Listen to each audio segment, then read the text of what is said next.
Thanks for joining us for this week's market update. We have a very rare treat in the house. Sushi grade 15 to 20 pound farm striped bass from our friends down in Baja. This is a unique opportunity to enjoy a much larger fish as they're harvesting high quality broodstock. Supplies are very limited, so if you're interested, call your rep as soon as this video is over. Along with that striped bass from Baja, we're also bringing in the farmed white sea bass from that region, another great sushi option for the weekend. We do have plenty of wild fish coming out of the Pacific right now. Ask about corvina, grouper, Mexican halibut. Further north along the coast, we have beautiful rockfish available, along with petrale and Dover sole. Sablefish and lingcod both remain a little bit difficult to source, so check in with your sales rep there.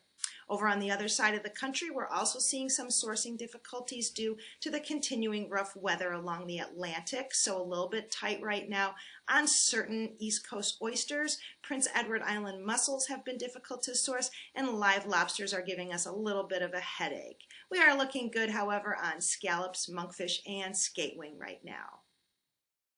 Wanted to share this gorgeous pic from Julie over at Julie's Kitchen. If you haven't been inspired to order some local spot prawns, I bet you are now. And what about this mouth-watering bay scallop dish from the team at Cucina Urban? They featured it for Valentine's Day weekend. Both bay scallops and spot prawns are available now. We just got back from a wonderful trip to Louisiana for the 2015 SeaWeb Sustainable Seafood Summit. We also had the chance to tour some iconic Louisiana fisheries and got to watch these crabbers pull some pots. We do bring in a limited amount of soft-shell crabs from Louisiana in season. We're looking forward to the opening of that spring session. We also spent some time with Lance Nasio, a shrimper who's been focusing on ways to make his fishery more sustainable. I'll let him describe one innovation that he uses. That I do. And here is what's called a fisheye BRD. And what this is on top of the net, and it's an opening in the net. So the smaller fish that make it into the tail bag, they swim against the current, and they're, it's like a top swimming fish. It'll swim against the top of the net, they don't find that opening. So that's another way we reduce bycatch. In addition to the BRDs, shrimpers also use turtle excluder devices, pictured here, to help reduce the number of turtles trapped in their nets.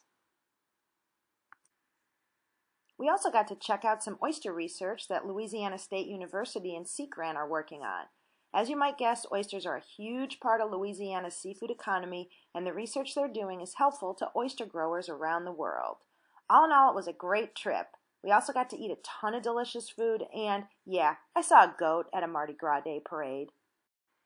Hope you're ready to make the most of this Lenten season. Have a great weekend.